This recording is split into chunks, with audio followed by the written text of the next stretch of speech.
All right, shalom, shalom. First and foremost, we give all praises, all honor, and glory to Yahweh, Bahashem, Yahweh Shai, Bahashem, Kakudash. Double honors be to our apostles and elder bishops, a great millstone.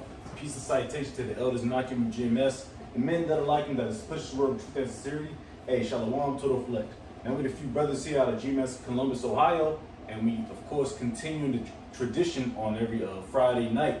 All right, and we're gonna go through Habakkuk chapter 2. All right, now, like I said, Habakkuk is very prophetic.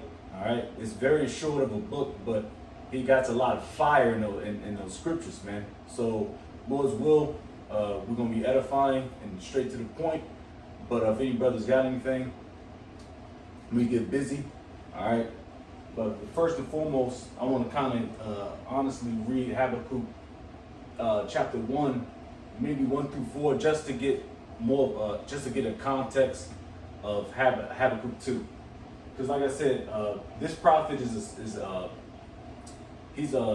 read in Wikipedia that his books are read like a song, so to speak. But he's a very, very peculiar prophet. All right, so you don't know too much about him, but he plays a good part in prophecy. All right, so if the brother can just go ahead and just run through it, just like I said, we done this class 2 weeks ago. We can get Habakkuk 1 just for context purposes, 1 and 1, and maybe to 4, and we can jump to 2. Habakkuk 1. At the top it says, the burden which Habakkuk the prophet did see. O Yahweh, how long shall I cry, and thou shalt not hear, even cry unto thee of violence, and thou wilt not save? Why dost thou show me iniquity, and cause me to behold grievance? Now, again, like I said, Habakkuk, he was always questioning the Heavenly Father. You know, sometimes you like, man, how long can this last, man? Because when we get into Habakkuk 2, it's going to tell you, because like I said, he's a prophet, and when we read the scriptures, it's going to show you that Habakkuk was around the time of 612 BC. All right, of course, it wasn't in the Roman era or Babylon 2.0, so to speak, but it's going to tell you about it. It's going to tell you about the reign of Esau, Edom, you know, the downfall of him, and what's going to happen to him. So we all know that information. Right, because, so like just to add to you, because Habakkuk 2 and 3 going to be the distinction. Yep. You know? There it is. That's the spirit that you're going to, all right, jump into, you know. It's all gravy though. It's all, but like I said, that's that distinction. Now it's like, oh, those Chaldeans or the Babylonians, that's talking about Esau, Edom, or the new Babylon empire. All right. And you have to have the spirit to establish that. Now, can I get a real quick definition? Because I add a similitude. All right, because like I said, Habakkuk is not in Babylon 2.0, which is what it's talking about. Esau, Edom was in reign. It was the Hamites, the Babylonians. Is this The Syrians. Oh, okay, I'm sorry. The Babylonians were Assyrians. Oh, yeah. So, yeah, but even that time, you know, the time of Daniel, you know, those old times, which he is here today through reincarnation, but the water for that. But it's just a quick Google search of similitude. It says similitude is a noun that means the state of being similar, a likeness or a resemblance. It refers to things sharing common qualities or appearances, or to a copy that closely matches an original. There it is. I mean, all the kingdoms that we've been in, it shows you. Because, like I said, you have to have the spirit first and foremost to decipher the scriptures. All right? Because that's talking about nowadays. All right, when we get into it. That's why the brother said that. All right, but whatever brothers got. Right, and real quick, just to make that point, because when you look back at all the kingdoms that we've been under captivity under, it's always something similar about them. You know what I'm saying? We always have a similar view. You know what I'm saying? You either have Jacob that want to take heed to what they do and follow after their fashions, or they hate the place. You know what I'm saying? It's every kingdom has its similarities. And ultimately, the scriptures, are written cryptically in the sense that, when you read these certain prophetical books, or the book of the prophets, the major and the minor, they jump in and out of time. They may be speaking of things happening currently, like Habakkuk. The first chapter is pretty much in a sense manifold, which was speaking of things concerning the times that they were living in at that time during the beginning of the Neo-Babylonian Empire at that time. But in spirit can be applied to what's going on now, concerning the nation of Israel. Yep. And as you jump into Habakkuk, the second chapter is primarily focused on Babylon the Great, which ultimately is dealing with Esau, Edom in a sense. But again, that's why you have to have a high level of spiritual discernment. Because again, when you think, just think about how you dream, or when you see visions, because you dreaming, you have visions and all that, they're not necessarily in order. You may jump here, then jump there, jump here, then jump there. And as the prophets are seeing these things, that's how they're writing them, as they're seeing these certain visions and dreams, etc., that's how they're writing them, They're writing them exactly how they're seeing them. And again, like our apostles say, a lot of the prophets didn't even know what they're writing about. But we do now, because the seals were loosed, and Yahweh Shah has given us an understanding. Well, you might as well just get that precept real quick, and we can jump in. What you stop off at 1? Who's 1? Midway through the third verse. Yeah, we can jump. Yeah, do that first, and let's get that, brother, what he said, because that's going to play into the precepts that's going to go along to, which is going to be a short chapter, so Lord's will, you get through it a little quick. You want me to finish out the third verse? Yeah, just keep going. Yeah, Until 4. chapter 2 and verse 3, it says, "For the vision is yet," also like I'm back to Arnold 2. Habakkuk 1 and verse 3 says, "Why dost thou show me iniquity and cause me to behold grievance? For spoiling and violence are before me, and there are that raise up strife and contention. Yeah. Therefore the law is slacked, and judgment doth never go forth. For the wicked doth compass about the righteous, therefore wrong judgment proceedeth." Yeah, so he was complaining like, damn, man, like we're fucked up over here, man.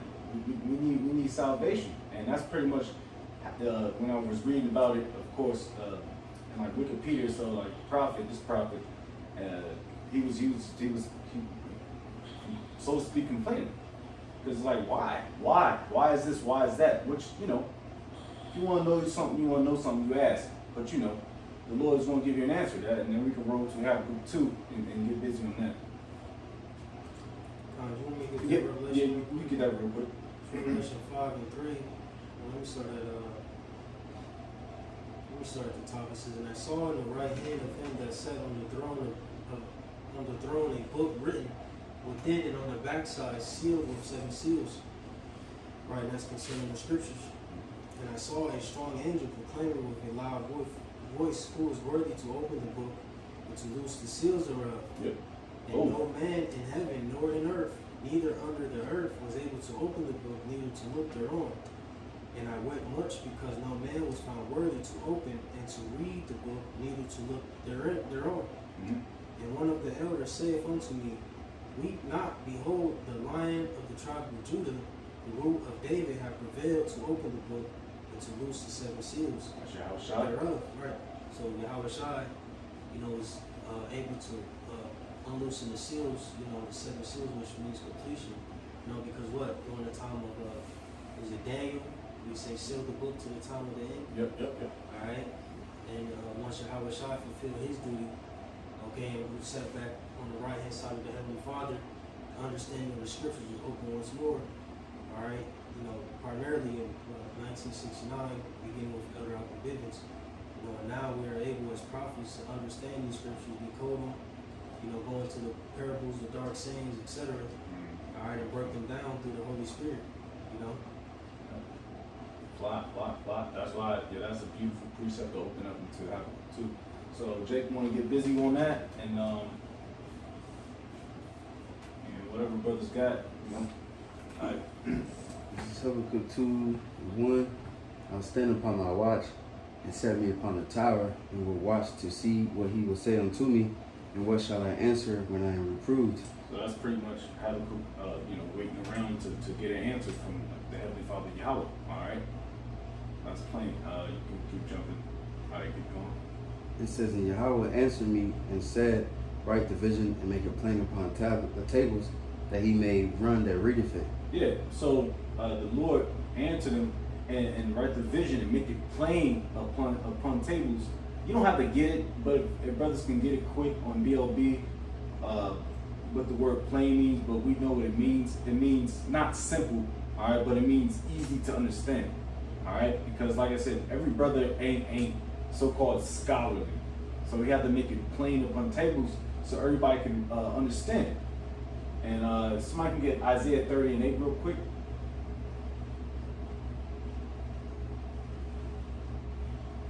You got the word plain is ba'ar, I believe. Yep. They said it says to make plain, distinct, to make clear, to declare. Oof. To explain, declare, plain. Yeah, plain. Just make it like it's a military term. Keep it simple, stupid. Now you're not stupid, but keep it as simple on the lowest level of, like, let's just say a private or the lowest brother in the camp, so they can understand it and engulf it and understand, you know? Somebody got that precept? It's Isaiah 38, 30 and 8. It reads, now go write it before them in a table, and note it in a book, that it may be for the time to come, forever and ever. Yeah. Hey, and it's happening. That's why I said so many times, you know? But you can keep going on Habakkuk 3. 2. Habakkuk 2 and 3, excuse me. Alright, Habakkuk 2, 3. It says, for the vision is yet for a appointed time, at the end it shall speak and not lie. Yep. Though it tarry, wait for it, because it surely come, it will not tarry. It said, behold, his soul which is lifted up is not upright in him, but the just shall live by his faith. Yeah, so back at verse 3, you don't have to read it again. So it's talking about the end time prophecies. All right, this is the distinction that the beloved brother said. All right, this is what he's talking about, the end time prophecy. Like I said, he's not in that time frame of the end time of this captivity that he's about to speak about. All right, because Esau wasn't running shit during that time. All right, he was getting, they was getting busy with other nations, but he got a vision for future purposes. All right, now what I see, can I get Isaiah 46, 9 and 10, and we can just we good on that. Yeah. Like a appointed time. The word appoint means to choose, or it's a chosen time, something that's already predestined. Now, brothers want to get Isaiah 55 and 11 real quick, because the Lord speaks, and he's not a man that should lie, you know. But that might be a wrong precept that I want. But if brothers can find it, it's not a big deal. Because like I said, it's yet for an appointed time, but at the end it shall speak. So you might think this is like, nah, this is like gonna be this is gonna be a nightmare. No, it's gonna happen. Like, this place is about to get fucked all the way up. You know, Jacob's trouble, out of temptation, Revelation 13. You know, this thing is about to pop off. And people really don't think this is happening, but now the veil is being uncovered so much that people are like, hold up, man, maybe what them crazy niggas on the block was saying was true, you know? And that's beautiful. You see, God is not a man that shall lie. You say that? Is that Isaiah 50? No, it's not a big deal. You don't have to get it. It's all gravy. This is good. I'm not sure. Yeah, go ahead. Numbers 23:19. God is not a man that he should lie, neither the son of man that he should repent. Have he said, and shall he not do it? Or have he spoken, and shall not it make it good? Like going to the point, like it's the prophecy they speaking. You know, it's not gonna lie. Just like Yahweh, because who's the one that originated those prophecies? It came from Yahweh's mouth. So whatever he said, look, if this is gonna happen, then that's gonna happen. You know what I'm saying? The Lord ain't like us. Like us men, we can say, you know what, tomorrow I'm gonna do this, and then either you can lie or it's not gonna happen. But the Lord, He controls everything. So if He wants it to happen, it's gonna happen no matter what. And you can't do anything about it. Mm-hmm. I appreciate it. I bet. Real quick, 2 Corinthians 9. I'm gonna get to the point in verse 5. It says, "For like as all that is made in the world hath the beginning and the end, and the end is manifest." You know, when you go into that word manifest, it says something that is clearly visible, the action of bringing an idea into reality. And it also says to reveal something outwardly through signs, actions, or symptoms. You see, so that's fire. you know, whatever the Lord has ordained is showing, and then soon enough you're gonna see everything that the Lord has ordained play out in real time. And we're in that moment now. Yep. You can't do nothing about it. That's why, like I said, that verse 3, it shows you it's talking about the end times, man. All right. Because obviously, after that captivity, it was more captivities prior to after that. But brothers can keep going. You don't have to get. We already kind of spoke the point on it. You can get continue to 4. It says, "Behold, his soul which is lifted up is not upright in him, but the just shall live by his faith." Yeah. And the just is talking about the Israelites. We don't have to get the BLB definition of it if you want, real quick. But somebody can get Second Thessalonians 3-4, and also matter of fact, you don't have to get the just, because that's not talking about Esau Edom. All right, because the just, matter of fact, you might as well get it, Salakia, because I do have like 3 definitions I want. Somebody can get perdition. No, hold on. You see with the word just? Yeah, just out of Habakkuk 2 and 4. Because like I said, behold his souls which is lifted, it is not upright in him. And that's talking about Esau Edom. Somebody can get Ecclesiastes 7:13 real fast. I got the word whenever you ready. I bet. Where now? We can get that precept real quick. Mm-hmm. Ecclesiastes 7:13. I bet. Ecclesiastes 7:13 reads, "Consider the work of the Most High, who can make that straight which He have made crooked." Come on, man. You know, Esau walked with a limp list, man. He's bugged out. He can't be righteous because it's not in his spirit, man. He was made to be the damn devil, man. All right. Which, Yep.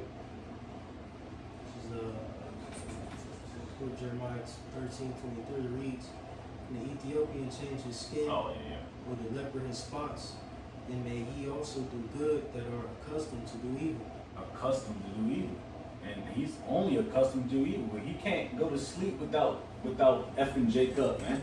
Without sending Jake into debt, you know, or taking his kids away, or putting him in jail for some bullshit, man. You know, he's not accustomed to do it. All right. Like it says in Romans, he was a vessel created under dishonor. Yeah. Yeah. He was made to be the wicked. You know what I'm saying?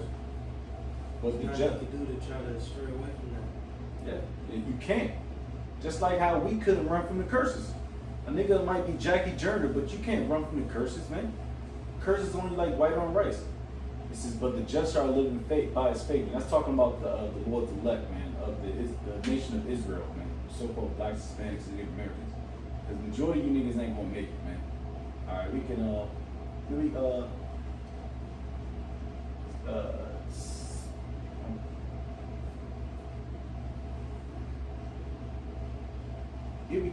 can keep going. That'll be good.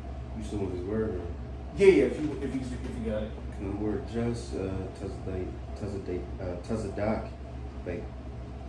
Tazadayak. It says just, lawful, righteous,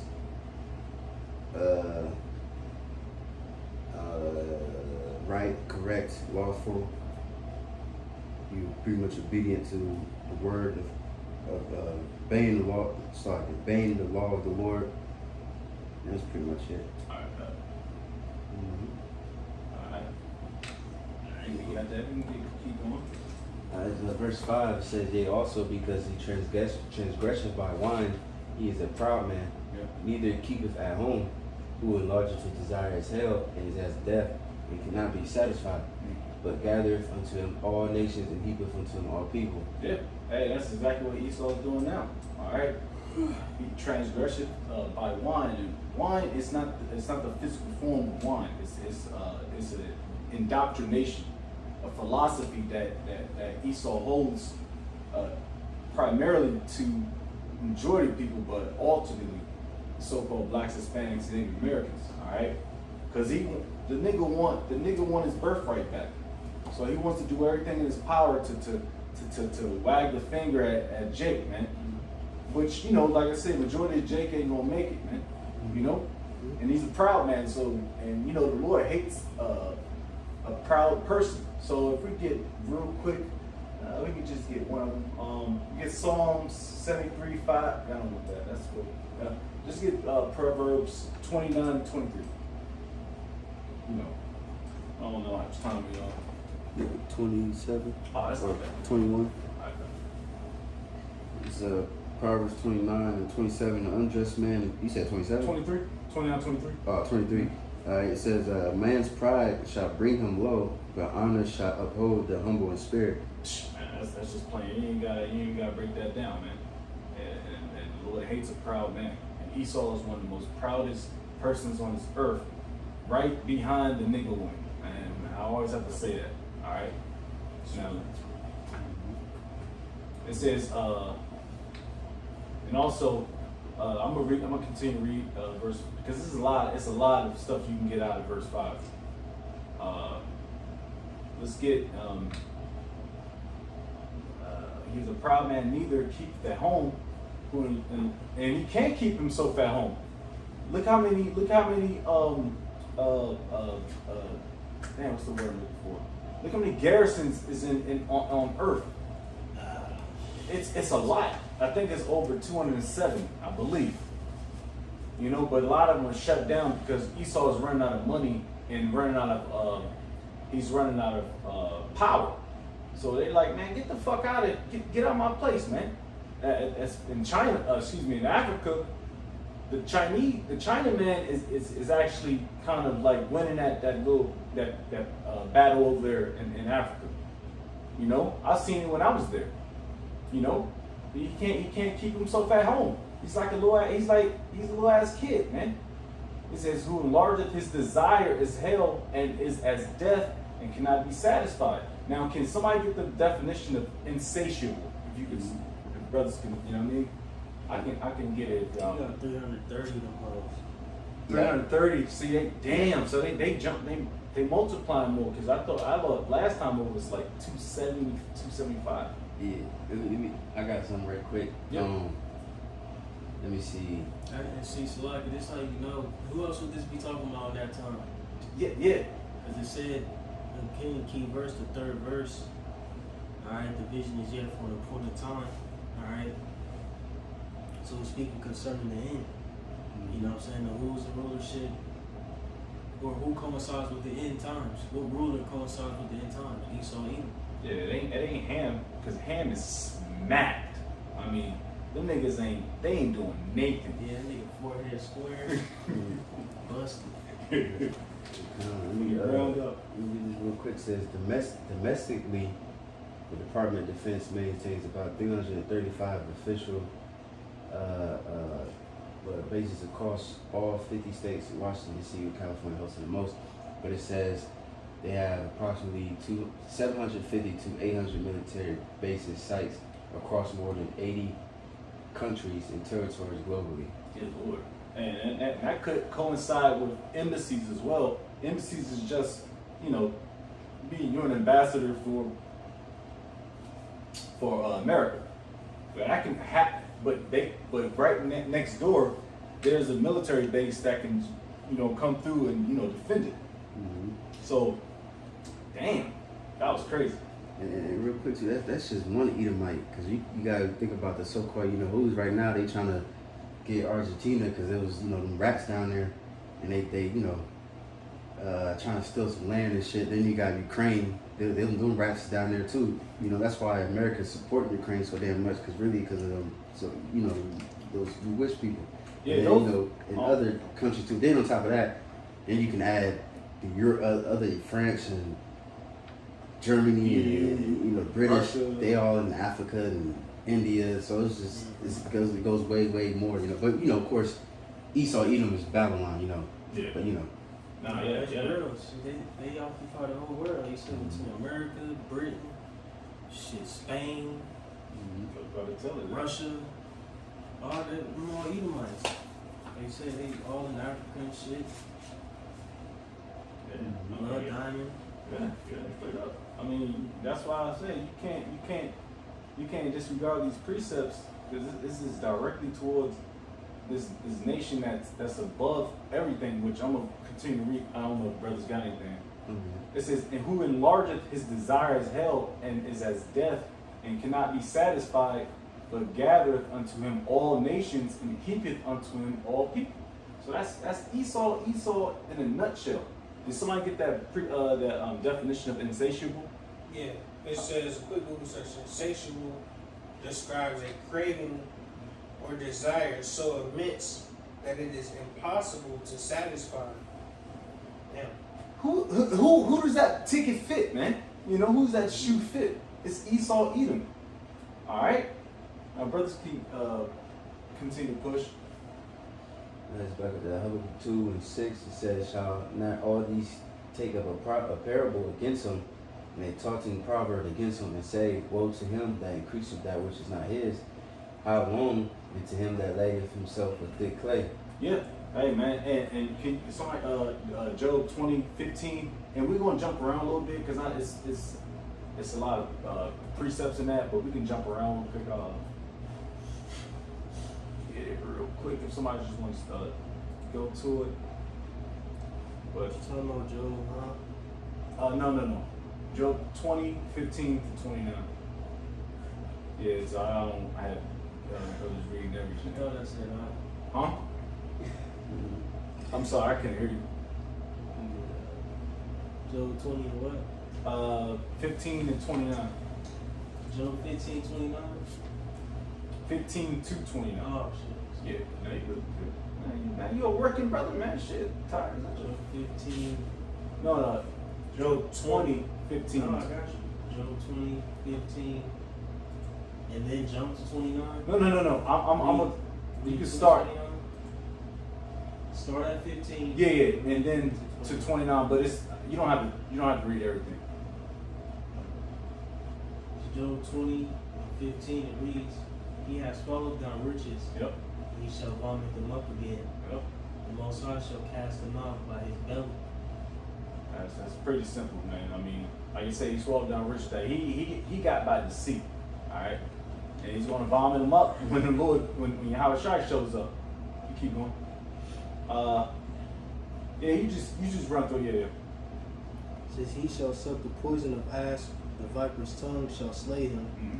He shall not see the rivers, the floods, the brooks of honey and butter." Yeah, I mean that's prosperous right there. That's inheritance. That's blessings. And you don't see it no more. Go ahead. Verse 18, "That which he labored for shall he restore, and shall not swallow it down. According to his substance shall the restitution be, and he shall not rejoice therein. Good. Because he have oppressed and have forsaken the poor." And who's the so-called poor? You Israelites, man. 12 tribes, man. Majority. You go ahead. "Because he have violently taken away an house which he buildeth not." Which he builded not. That's the point. He didn't build none of this stuff, man. And then we can read more down into Habakkuk 2. It's gonna tell you more. It's gonna tell itself again, because he didn't build the house, America. Let's just say America. Fuck it. The whole world he didn't build. He got slaves, and it's gonna tell you that more than Habakkuk. So let me see.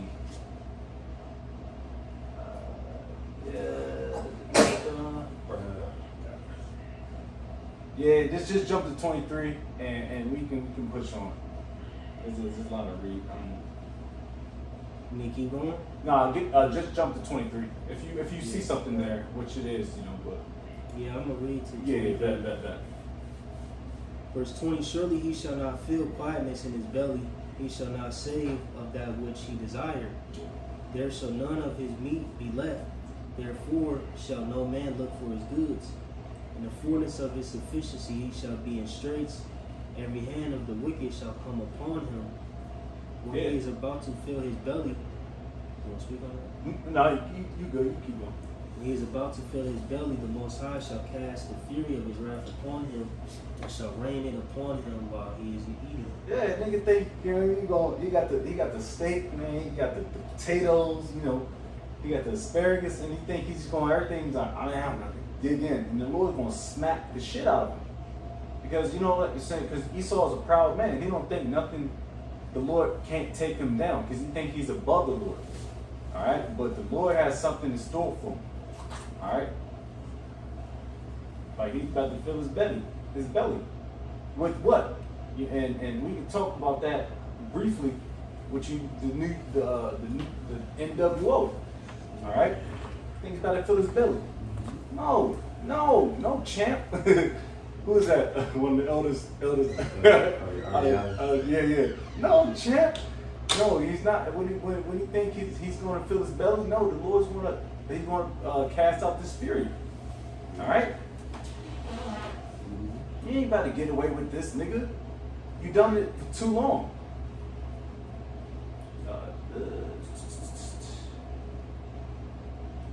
Yeah, you actually good on that if you want to keep going, but that's good.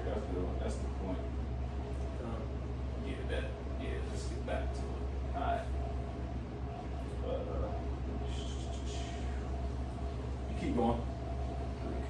On verse 7. I just want to add real quick, you know what I'm saying, it says thick clay, the Hebrew word says weight of pledges, heavy debts, and you look up the phrase weight of pledges, most commonly refers to a biblical term from heavy debts, physical collateral limits for loans, and just, going into debt, that was it. That's fire that you said that, the water, because it's a verse down the line about the debtors. Right.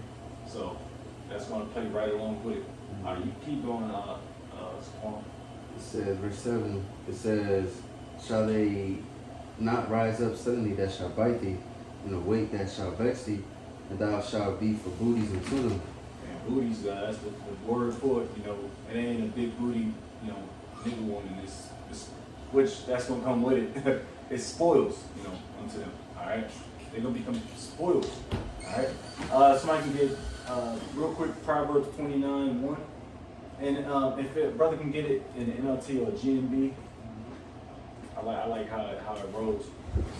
And then you probably just jump to 2 if you want. Yeah, matter of fact, yeah. You said Proverbs, huh? Matter of fact, 29:1. Can we read to 8 and then we can get Proverbs 29:1 and we just get 2 as well. That goes in with Esau. Like in the NLT or whatever you have, NIV or something. Kind of like how that rolls off the tongue.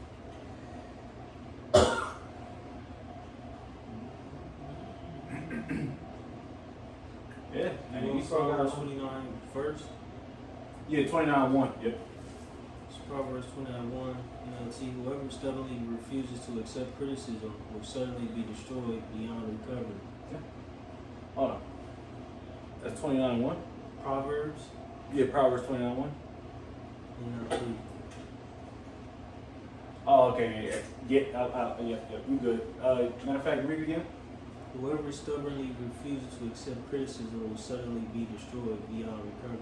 Well, that's pretty much because them being hard-headed, so to speak. Esau Edom is a hard-headed nigga. That's why they have to. Then when things pop off, then they're going to become spoils unto them. Because what they've done unto the world. And you can read 2, just might as well. When the godly are in authority, the people rejoice, but when the wicked are in power, they groan. Yeah. and they have. They've grown.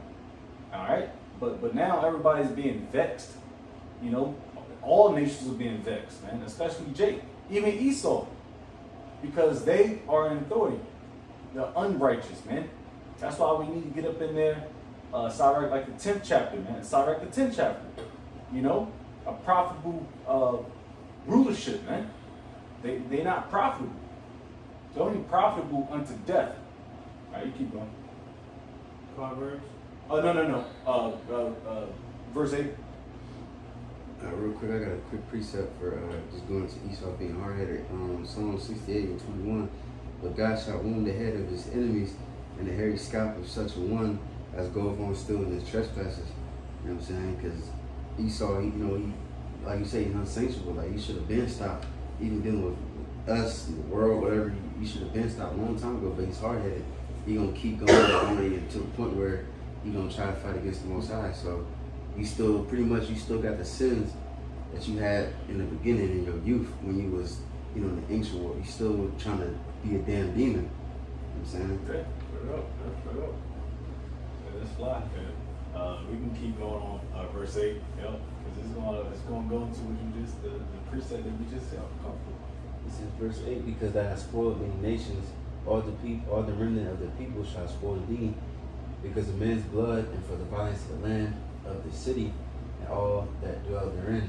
Yeah, that dude's he's a violent man. I mean, he like you said, insatiable. That word comes up because he is. That's why he continues he wants to continue to try to spoil many nations. Which that precept reminds me of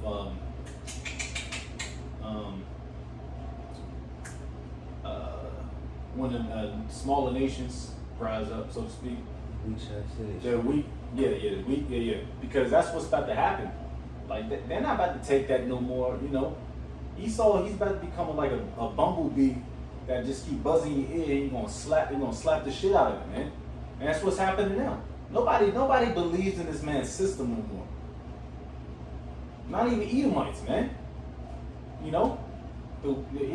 They're gonna say that because World War III is coming up, and it's a World War III. It's a world war, so they're going to be involved with it too. And then you got the prophecy of Revelation 17 talking about the beast shall eat the whore. EU nations, man. They gonna stop dealing with them niggas, But good. If you want to, you already quoted it, so it's all crazy. It says, verse 9, woe to him that coveteth an evil covetousness to his house, that he may set his nest on high, that he may be delivered from the power of evil. Oh, I had many more precepts for that. Verse 8, Salakia. If I can get, can I get one precept for verse 8 when we jump back to non-Salakia? I'll read it, and then can somebody get Revelation 6 and 10? Because ultimately, the Lord don't give a flying F about the many nations, the other nations. It's really talking about the Israelites, man. But Esau has smacked up all the nations, pretty much. But there would be a vengeance, man. So if I can get one quick Revelation 6:10.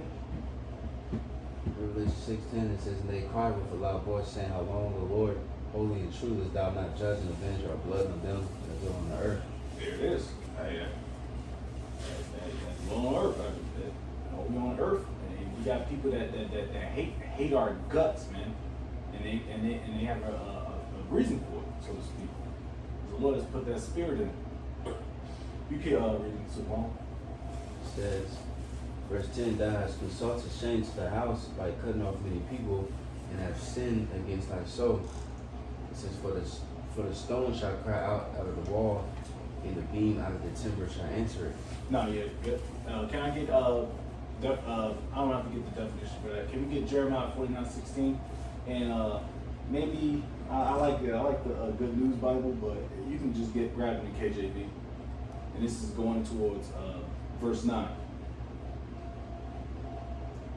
So it says, woe to him that coveteth an evil covetousness to his house, that he may set his nest on high. And who's on high? that he may be delivered from the power of evil. And that's what he thinks, you know? Because if you read it in like a NLT version, it's like he sets himself on high and he thinks he's on a pedestal that he can't get knocked down. But that's bullshit, you know? What you call for Jeremiah 49? I'm sorry, I need my glasses. But Jeremiah 49:16, you don't have to get in the GMD, you can just roll with it.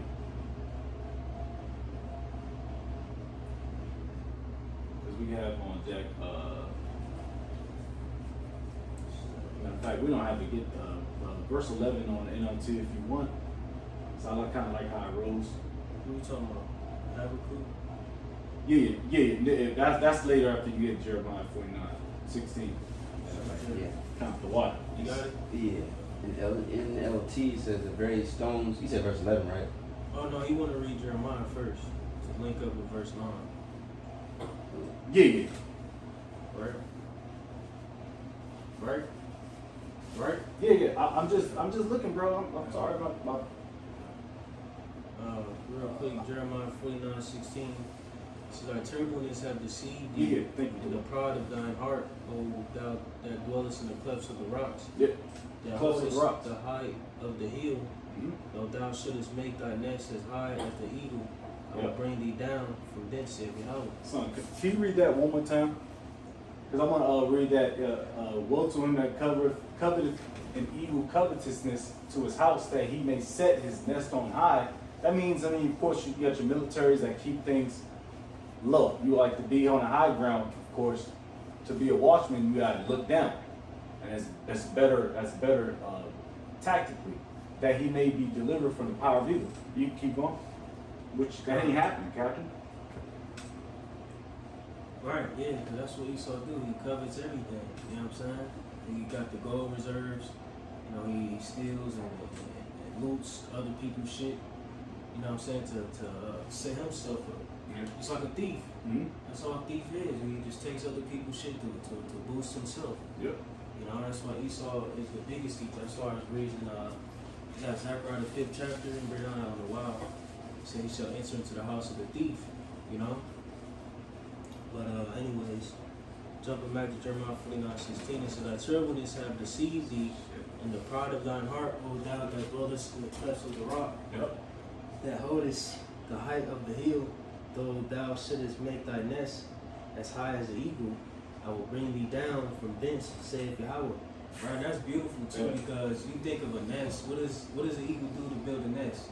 He takes shit. Take shit. Yeah. You know what I'm saying? And then builds his nest up Yep. in a high place. Mm-hmm. You And you know? got to kill or do it too. Yep. You have to kill or do it sometimes. He loots and finds shit, you know what I'm saying? Takes, whatever to make, his habitation. That's just exactly what Esau Edom has done, He took everything to establish himself, or put himself on high. Yeah. Straight up. Oh yeah. Yeah, we keep going. I know I have another precept at the 10th verse. Thou hast consulted shame to thy house by cutting off many people and hast sinned against thy soul. Excuse me. Zechariah 2 verse 8. So because we read it already, so we just push through. Excuse me. Man.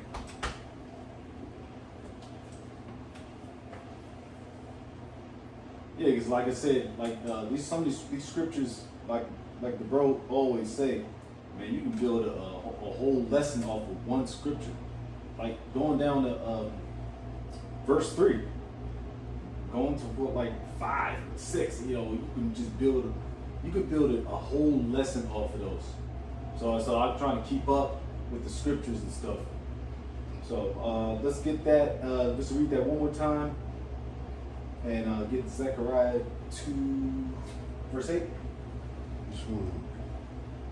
Which verse? Verse 10. It says, thou hast consulted shame to thy house Yep. by cutting off many people and hast sinned against thy soul. Yep. And the precept be Zechariah 2, verse 8. So Zechariah 2, verse 8. For thus saith Yahweh of hosts, after the glory hath he sent me unto the nations which spoiled you, For he that toucheth you toucheth the apple of his eye. And that's the biggest reason why Esau is getting smacked off, man. All right, like I said, he built his kingdom up. We built it up, but he effed up, so to speak. He touched the apple of the Lord's eye. All right, and that's plain and simple. You know, when you especially if you're like a parent. And I'm not gonna say that, but you touch the Lord's gift, so to speak, man. But we keep going. Just dealing with the 10th verse. It says, thou hast consulted shame to thy house by cutting off many people. Right, so pretty much all the atrocities that were committed by Esau, Edom, he has brought shame to his name. Yep. You know, he's most hated. You know what I'm saying? Don't nobody like Esau anymore.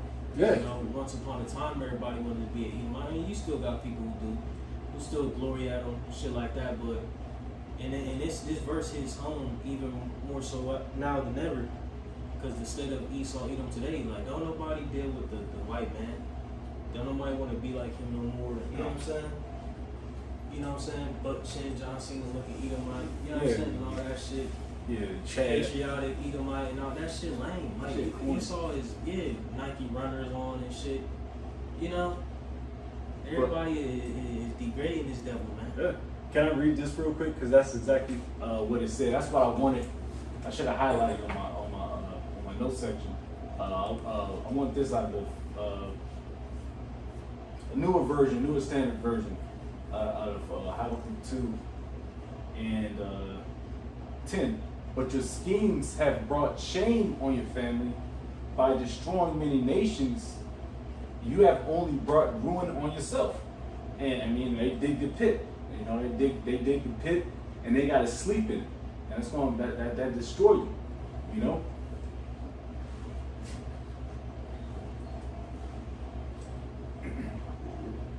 Good to go. Yeah. It says, verse 11: For the stone shall cry out at the wall, and the beam out of the timber shall answer it. It says, and which real quick, I got a precept on that. All right, about that. And also just look up, you know, the phrase of like pretty much what does it mean if a wall cries out, blood cries out. Because matter of fact, let me read that one first. Just a precept. Hold up. Second Genesis. You mind if I read? Because that verse is like manifold, really. Yeah. That's what I was saying. Yeah, that's it. Because on the flip, they go into the destruction too. Mm-hmm. You link it with that second and this 5 and 5. Let me, this is Genesis, because if you go to like Blue Letter, they go to cross-reference, they give you a lot of precepts on each, really each comma to comma, you know, just in case somebody, you know, never knew that. But Genesis 4:10, and he said, what hast thou done? The voice of thy brother's blood cried unto me from the ground. You know, speaking about, what's his name, Cain and Abel, you know, Cain murdered Abel, you know what I'm saying? And then if you look up Google, it says like what are those meanings and symbolism. It says personifies physical matter to show that hidden sins like murder or oppression leave a spiritual record. And it says expresses the ideal that even if a human witness stays silent or a crime is concealed, the earth and physical structures bears testimony to guilt. So pretty much Esau, he ain't gonna be nothing. He ain't gonna escape. So I'm saying, like the whole land bears record of what this man had done.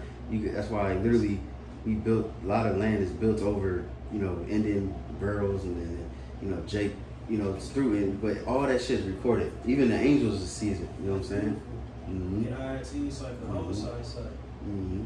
You know what I'm saying? Like, you may wipe up the blood, but it's still embedded in the paint. Mm-hmm. And they bring the black light out and all that. It's like the crime scene still tells the story. You know what I'm saying? It gives you evidence of, you know, what the,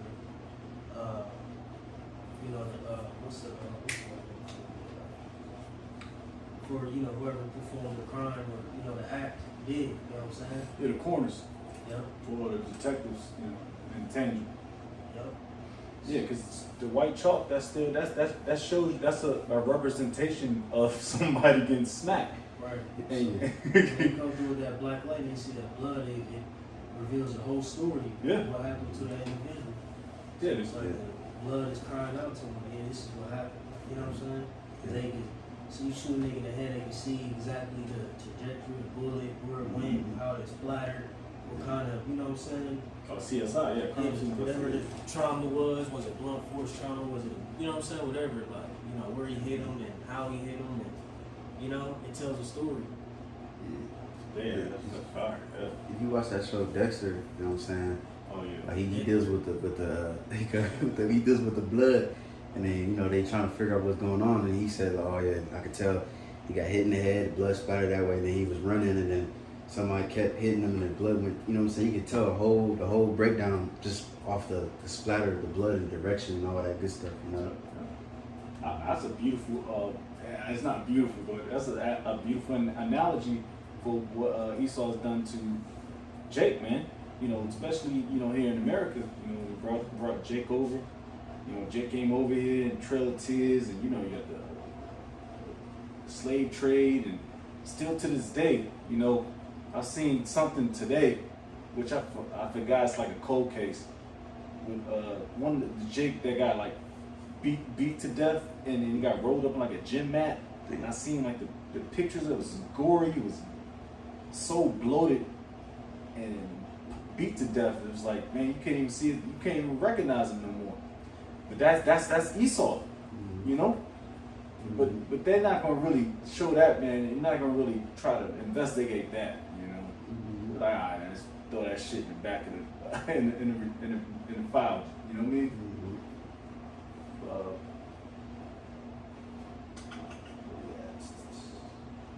Okay, go. Yep, yes, sir. It says, "Woe to him that buildeth a town with blood and establishes a city by iniquity. Behold, is it not of Yahweh of hosts that the people shall labor in the very fire, and the people shall weary themselves for very vanity?" Yeah, straight up, verse 12. I built a town. We just talked about it, so we ain't gotta talk about it no more. I mean, we can get a precept on it. Numbers 30, 35, 33, because this place is built off the backs and the bloodshed of Jake. But like I said, we don't have to get it because it's already, we already talked about it pretty much. All right, and it's all resulting in the vanity. So all the slavery and the shit that you did to, build up your kingdom. Like it says, behold, is it not of Yahweh of hosts that the people shall labor in the very fire, right? Not a literal fire, but affliction, so on and so forth. And the people shall worry themselves for very vanity, right? Because everything that you have people build up your kingdom for going to result in you losing it anyway. So it was all vanity. It was all vain, Yeah. All the work you put in, and the time and effort you put in to enslave these people and do all this and that. You know what I'm saying? Going across the seas to bring people, bring us over here and all that shit. All the labor you put in to have people labor for you is going to result in you still losing. Well, I'll be remiss if I can't read this, because that's what I wanted to read in like the Newer Standard Version. This is the nations you verse 13. The nations you conquered wore themselves out in useless labor, and all they have built goes up in flames. The Lord Almighty has done this. It's like, it's gonna get messed up anyway. It's like they building you got niggas in New Albany getting all these data centers, and they want to build a new football stadium or somewhere in somewhere in the world, and it's just FIFA and all this bullshit. Like, it's fuel for the fire. Yeah. We shall build desolate places. You know what I'm saying? But hey, he building all this shit. It's beautiful. It's like you adding more wood to the fire. You know what I'm saying? So the more you build, the brighter the fire gonna be. The fuel to the fire gonna be, man.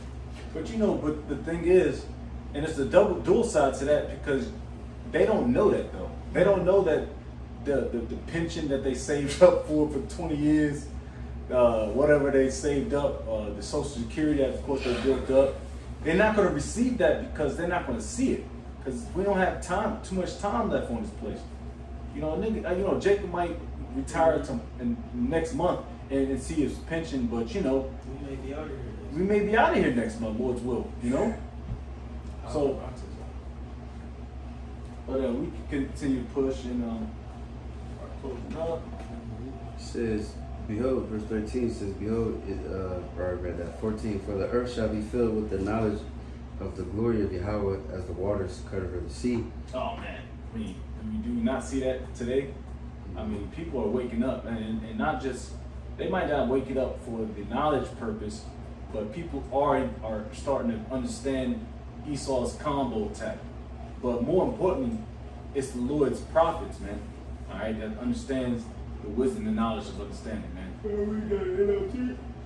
Yes, sir. This says, I got it. Habakkuk 2:14 LT says, for as the waters fill the sea, the earth will be filled with an awareness of the glory of the Most High, or the glory of Yahweh. Right, an awareness, right? Where is that coming from? The prophets. Yeah. You know?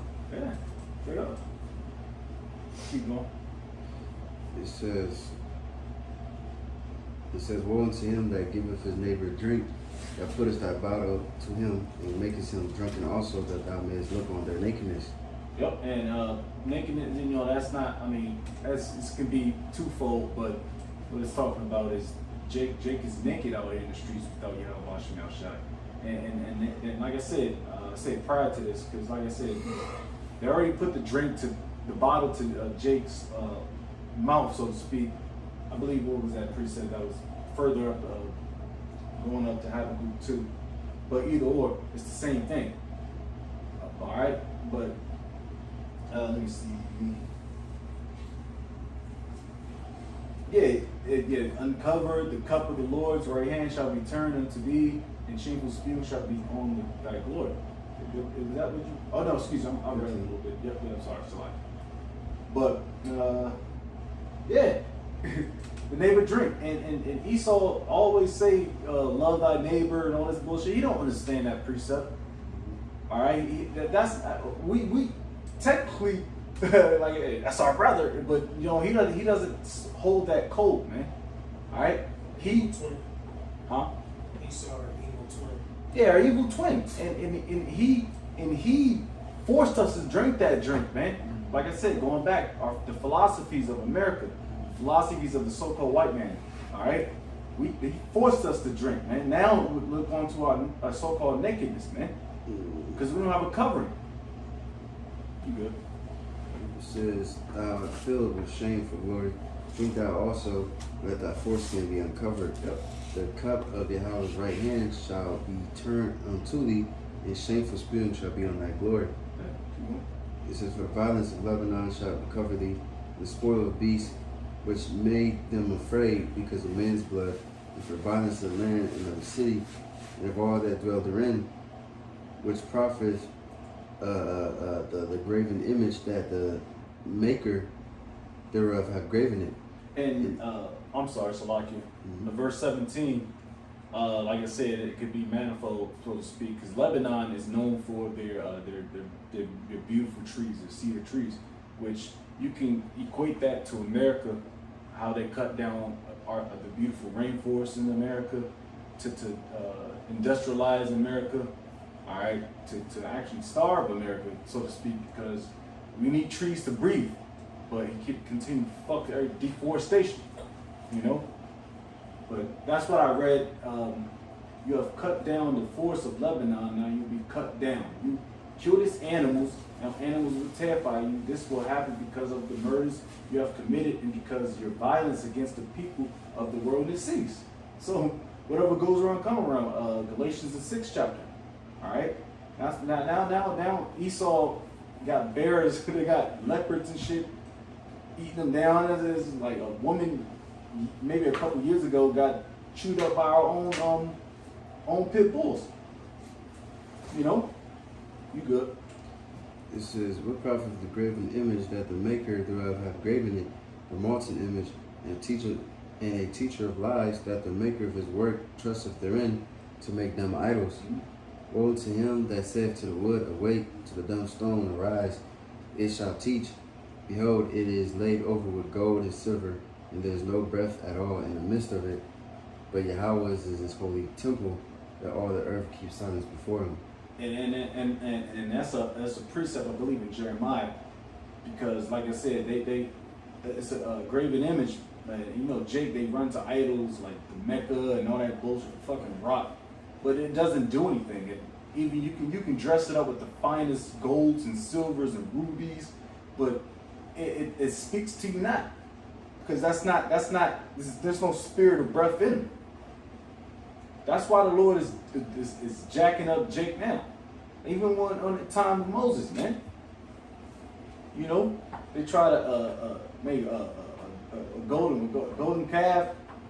When Moses was receiving the scripts, man, you know, the commandments, and they like, these niggas, they can't, and they don't have no patience. You know, that's why them niggas pretty much died out in during the time of wilderness, man, because they lost patience. Man, I want to go back to Egypt, man. No, man, you gotta suffer that, man. Niggas don't want to suffer. But anyways, Right, so like you just reread this verse, like the heathen are dumb and fuck. yeah. Like I said, woe unto him that said to the wood awake, to the dumb stone, right? You can't talk. You know what I'm saying? You know. Arise, it shall teach. Behold, it is laid over with gold and silver. There is no breath at all in the midst of it. You know, so they say, Elon. You know what I'm saying? They make all these elaborate statues and paintings and all that, and worshiping. And they can't talk. You know, they were made by man's hands. Oh, that's big. That's what Jake, the elder brother, he's talking about the fat nigga Buddhism. Man, yeah. Let them get you saved, man. Oh, you know, because I was reading again, which is a lot of BS in Wikipedia, because they were saying Habakkuk, well, which it could be. I'm not reading the Quran, but they say Habakkuk is actually in the Quran, and they say that he's like the predecessor? Is it maybe the predecessor? Maybe I'm saying it wrong. He's the guy before. He talks about the one before that's coming, which is, they say, Muhammad. It was like, man, get this bullshit out of here, man. You know, but people eat that up. You know, but that's all good. The brothers are gravy. All right, bet. So Lord's will. That was Habakkuk 2, and you know, like I said, try to get as much edification as possible. And Lord's will, he was edified. So with that, we give all praises, all honor, and glory to Yahweh, Bahashim, Yahushua, Bahashim, Kamadash. Double honors be to our apostles and elder bishops of Great Millstone. Peace and salutation to the elders walking with GMS. And men that are lighting that is pushed where with truth and sincerity. A shalom to reflect while Bible Shalom.